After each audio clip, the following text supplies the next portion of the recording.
ఇదిగో నీ వాటా. ఈసారైనా మా వాటా పెంచకూడదా భయపడేది ఖర్చులు ఉన్నాయి. నాకు ఉన్నాయి ఖర్చులు. నీకేం ఖర్చులు ఉన్నాయి బ్రహ్మచారికి? అదంతా నీకు చెప్పాల్సిన అవసరం లేదు. వాటా పంచుకున్నావుగా ఇక చెక్కేయి. అబ్బాయో గుంటూరు సర్కారులో మన ధర పెరిగిందంట. గిట్టుబాటు కాదు ఇంకా పెరగని.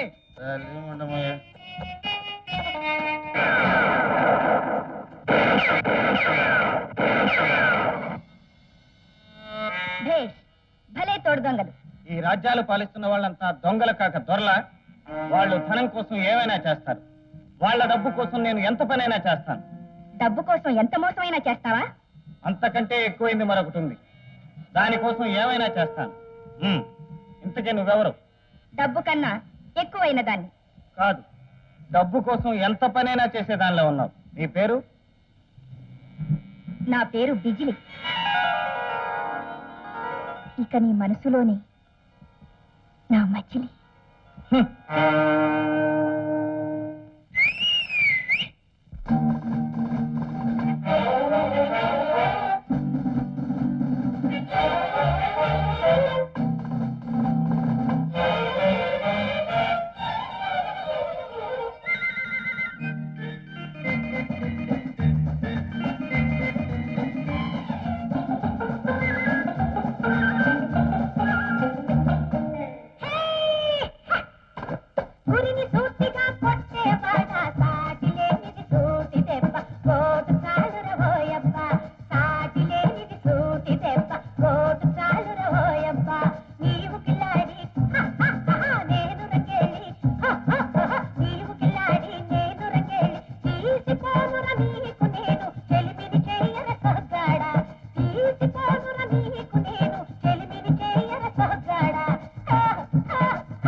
చాలు, నన్ను వదిలే. నాకు చాలా పనులు ఉన్నాయి. నీ పనులేమిటో నాకు తెలుసులే. అలాంటి ముదనష్టపోళ్ళని ఎన్నిసార్లు ఉరికంబో నుంచి విడిపిస్తే నీ దరిద్రం తీరుతుంది? నాతో చెయ్యి కలిపితే నిన్ను కోటీశ్వరుని చేస్తాను. అంత తేరగా ఎక్కడి నుంచి వస్తుంది? తేరగా కాదు, చాలా కష్టపడాలి. ఎవరు, నేనా? కాదు సోగ్గాడ, మనం ఉమ్, అడ్డంకులు తొలగించడానికి నువ్వు సహాయపడితే చాలు. ధనంతో పాటు నేను నీ దాన్నవుతాను. ఇష్టం లేకపోతే? నేనా? నేను చెప్పే పనులా? బహుశా రెండు. ఇదిగో సోగ్గాడ, నా కోసం ప్రాణాలు ఇచ్చేవాళ్ళు ఉన్నారు. నువ్వు మాత్రం ప్రాణాలు తీస్తున్నావు, అంతే తేడా. నీ పనులకు మరో వారం వాయిదా వేయి, తర్వాత కలుసుకుందాం. హ్మ్. ఎక్కడున్నాడా కానీ అసలు చుట్టాలు మాత్రం గద్వాల్లో ఉన్నారు. వెళ్ళి వాళ్ళ తల్లి చెబుతారు. ఇంటికి పోదాన్నాడు. నా సాధన ఆరాధన ఇంట్లో కూర్చోటానికి కాదు బాబు. నిప్పులు చెలరేగే ధనవంతుల కళ్ళల్లో నీళ్లు తిరగాలి, పేద సాధల గుండెల మంటలు చల్లారాలి. నా బలాన్ని తెలివిని అందుకే వినియోగిస్తాను. నువ్వు కూడా అలా చేస్తే సంతోషిస్తాను. ధనవంతులకు ఒక నీతి, దరిద్రులకు ఒక నీతి కాదని నిరూపిస్తాను. నువ్వు నమ్మినవన్నీ లోక విరుద్ధాలు. అది నీ ఒక్కడి వల్ల అయ్యే పని కాదు. వార్ధక్యంలో నీ తల్లిదండ్రులు నీ కోసం ఎంత అలమటిస్తారో ఆలోచించు. వేరే బాబులు, మా అమ్మ వీరమాత, నా తండ్రి మహావీరుడు, రాజభక్తుడు. వాళ్ళెప్పుడూ నా కోసం దిగులు పడరు. నా ఆశయానికి ఆనందిస్తారు, గర్విస్తారు. వెళ్ళి అమ్మకు నాన్నకు మనసారా నమస్కరించానని చెప్పు. వెళ్ళి ప్రసాద్. అవును బాబులు, నా నిశ్చయం మారదు.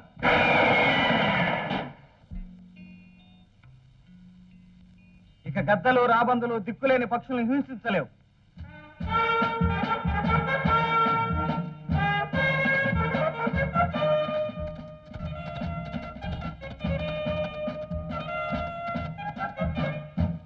ఎంతో చెప్పి చూశానమ్మా, కానీ లాభం లేకపోయింది.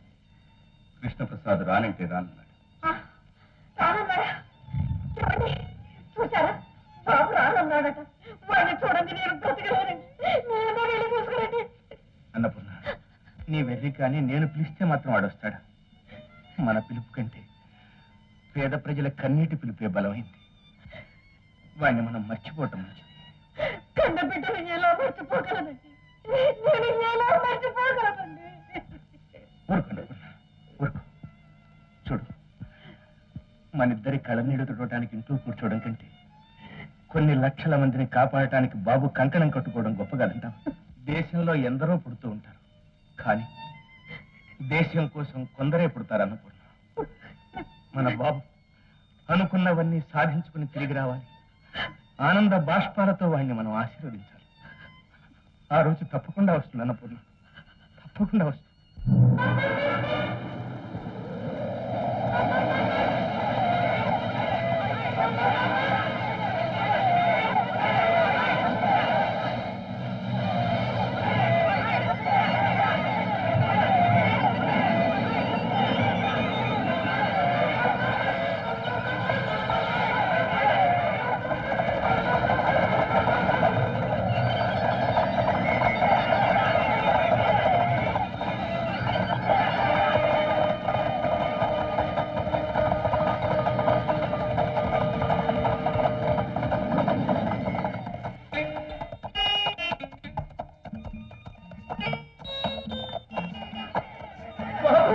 బాబు, అన్యాయం జరిగిపోయింది, ఘోరం జరిగిపోయింది బాబు. రాత్రి బందిపోటు దొంగలు ఊరి మీద పడి దోచుకుని ఇళ్ళన్నీ తగలబెట్టేశారు బాబు. ఏం భయం లేదు, ప్రస్తుతానికి డబ్బు తీసుకుని ఇళ్ళని బాగు చేసుకోండి. నువ్వు పేద ప్రజల పాలిటి దేవుడివి బాబు. అవును, మన కష్టజీవుల పాలిటి దేవుడు. నువ్వు నన్ను అవాయిడ్ చేస్తే నా జీవితం బాగుంటుందని అనుకోకు. నాకంతా తెలుసు. నీకు నువ్వే గిరిగేసుకుంటున్నావు. ద్రోహం అంటే నీకు పడదు. నిన్ను నమ్మొచ్చిన నాకు నువ్వు ద్రోహం చేయలేవు. ఒక హత్య కాదు, 100 హత్యలు చేయి, నేను భయపడ్ను. ఏదో నీ రూట్ మారిపోయింది, నీ వల్ల నా జీవితం చెడిపోకూడదని నువ్వు అనుకుంటున్నావు. నిజంగా నువ్వు లేకపోతే నాకు జీవితమే లేదు. నమ్మిన వాళ్ళ